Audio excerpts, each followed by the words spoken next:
This wasn't just a race, it was a brotherhood. 9 friends, 1 epic adventure, and a whole lot of laughs.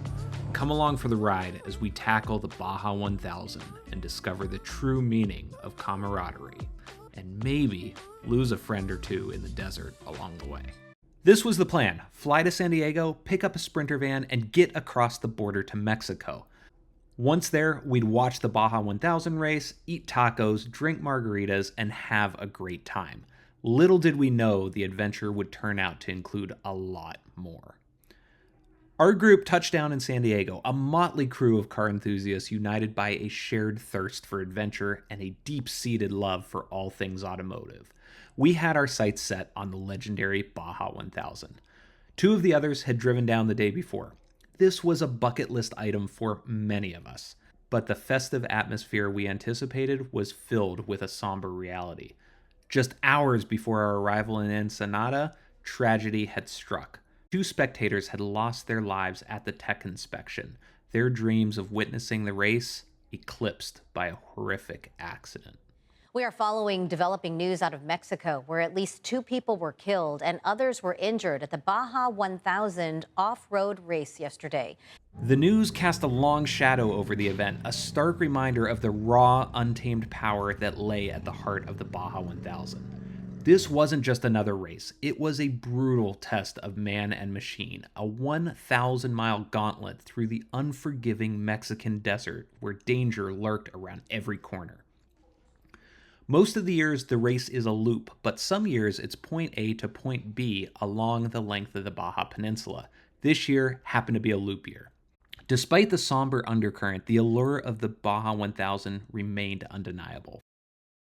For many of us, this was, as I said, a bucket list pilgrimage, a chance to witness the pinnacle of off-road racing and experience the camaraderie that bound this unique community together. The tech inspection, usually a spectacle of roaring engines and boisterous crowds, was subdued, the recent tragedy still hanging heavy in the air. Yet the sheer variety of vehicles on display was still captivating. The gleaming trophy trucks, their monstrous tires, and the intricate roll cages hinting at the punishment that they were built to endure. They stood alongside battered buggies and surprisingly stock-looking VW Beetles. Each was a testament to the ingenuity and the determination of their drivers.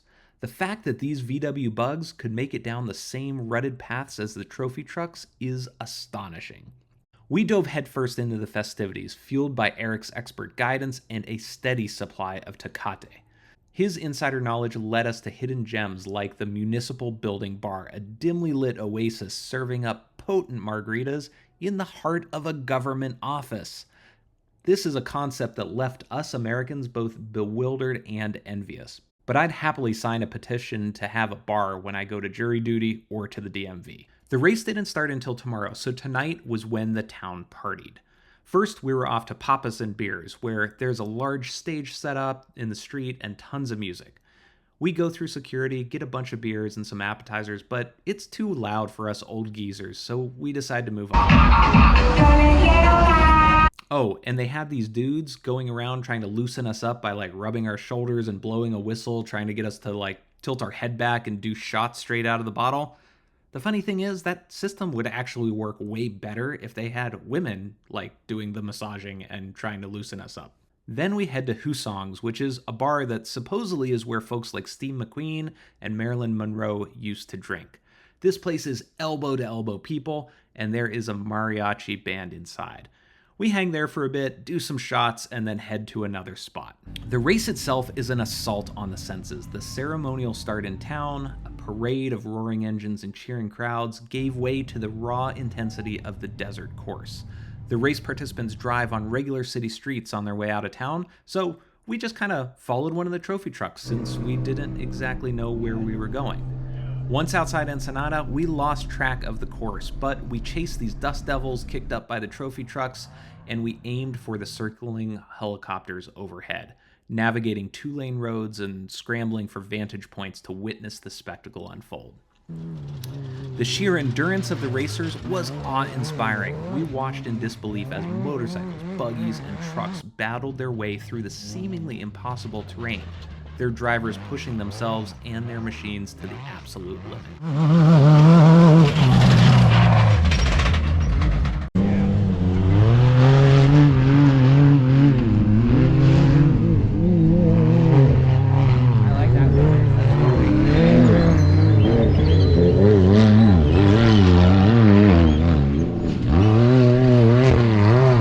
Pit stops were a ballet of controlled chaos, crews working with lightning speed to fuel, repair, and send their warriors back into the fray.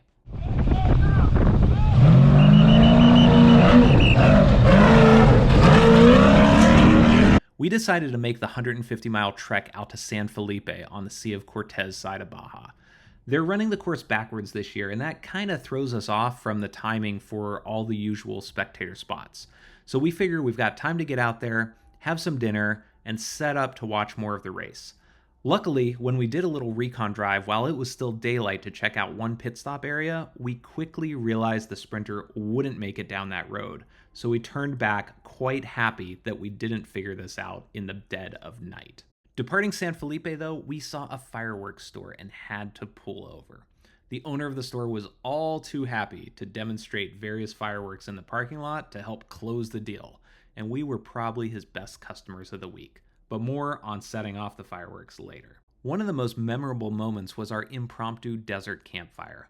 Under a sky dusted with stars, we huddled around a crackling fire, sharing stories, drinking beers, laughing, and sharing the warmth of automotive brotherhood. But just prior to this, we almost lost Todd in the dark of the desert. So here's what happened. We initially stopped the Sprinter van and all got out to kind of scope if this would be a good place to spectate. But then Eric got back in, moved the Sprinter van a couple of 100 feet to a better spot. Apparently, Todd missed the memo on that little change and thought that we left without him. During his wandering of the area, he ended up buying a poncho from a local, which he would later fight with. Not the local, he actually got in a fight with his poncho because of the insane wind. The wind howled, the dust and campfire smoke swirled, and the occasional race vehicle roared past or sometimes made a pit stop with a nearby crew, its headlights cutting through the darkness like a beacon. It was a primal experience, a reminder of our connection to the elements and the shared passion that had brought us together. It was cold, dark, and late. Some people took refuge in the Sprinter, although the music and the disco ball would prevent them from actually getting any sleep. As the race wore on, fatigue and the harsh desert conditions began to take their toll. We navigated dark, winding roads, dodging support vehicles, and even getting passed by a trophy truck, its blinding headlights momentarily turning the night into day. The thrill of the chase was tempered by moments of sheer terror, reminding us that this was no ordinary race. It was a test of survival. Twice we found ourselves head-on with race participants, luckily escaping without incident. Exhausted but exhilarated, we stumbled back into our hotel rooms in the early hours of the morning after a 300-mile round trip. The echoes of roaring engines and the taste of campfire smoke still lingered in our senses. At least we could sleep in the next day. Now, since the cars finish anywhere from 16 to 45 hours after the actual start of the race, some are still arriving in the morning and well into the afternoon too. The Baja 1000 is unique in that it is all so accessible. Like, you can just go down and mingle with the drivers and the teams who are all hanging out, celebrating, and drinking beers at the finish line. Try doing that at a Formula One race. Just getting through the Baja 1000 is such an accomplishment that one guy we talked to doesn't even know what place he finished in. He's just happy that he finished. Another guy says that his dad has been doing Baja for 30 years, and this is the first time that they've ever won their class. So that is quite a proud moment for him. Everyone is so friendly and so happy. We talked to this one Mexican crew guy for a team, and he is super tired and also super drunk. I can barely understand him, but he is happy to show us a bunch of details on the car. He mentioned that they had to change the air filter 3 times during the race just because of all the dust. And it turns out that there is a stock class for the side-by-sides, which is insane to think that you can basically buy one of these and just go race Baja with it straight out of the box. They do reinforce some stuff for durability, but for the most part, it's stock. We also learn of the rivalry between the buggy class and the side-by-side class. By then, it's about lunch, so we go to check out Anthony Bourdain's endorsed ceviche cart. I can't get over how cheap these are. Basically, a ceviche tostada for $2.50. And they run this very casual system where you actually pay after you eat. A few of the others from our crew found us at the stand, and we're all just hanging out and basking in the aura of Baja. It's fun and relaxing. We go back to the hotel, and that's when we recruit Tony into washing the Sprinter van for us. It is filthy from the night before, both inside and out, and there is no way I'm going to get my cleaning deposit back in its current state. But we see this guy who's working in the parking lot washing other cars, and we ask if he wants to wash the Sprinter. He gets super excited and even shows off all the products that he loves to use. We all pile into the van and head out to dinner, which is a little outside of town and up in a valley known for its wineries. Honestly, I don't know how Eric found this place. It is pretty remote and down this dirt road. The restaurant is way nicer than I expected. I mean, I knew being a steak place it was going to be nice, but this is pretty high class.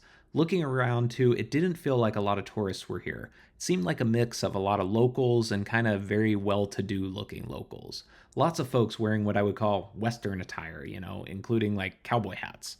Our waiter and the whole staff is amazing. They speak excellent English and just all over very professional. The restaurant is kind of open air, but it's a little chilly, so we opt for a table in the back corner.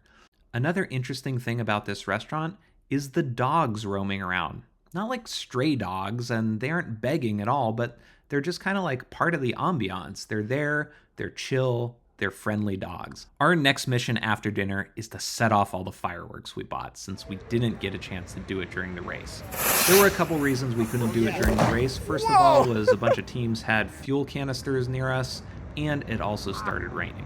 The security guard at our hotel tells us, yeah, maybe you can go set these off at the beach, but he doesn't instill a lot of confidence that we won't get arrested.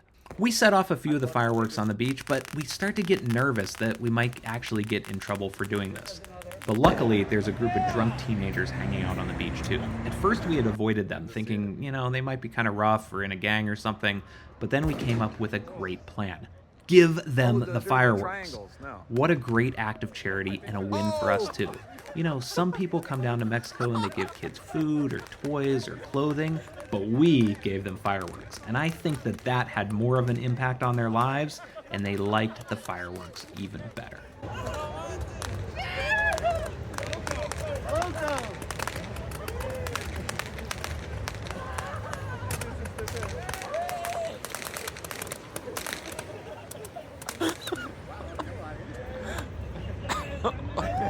We didn't have to leave until about 10 a.m. in order to make it in time for our flight, and that was being pretty generous with the border crossing time. There are tons of people selling stuff to the cars in line, and there's a kid doing the dance performance in the middle of the road.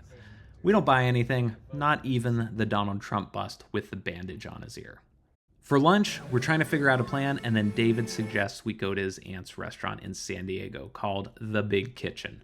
It's actually not big. It's a small place and about to close, but his aunt makes an exception for us. She gives us the full tour and the kitchen stays open.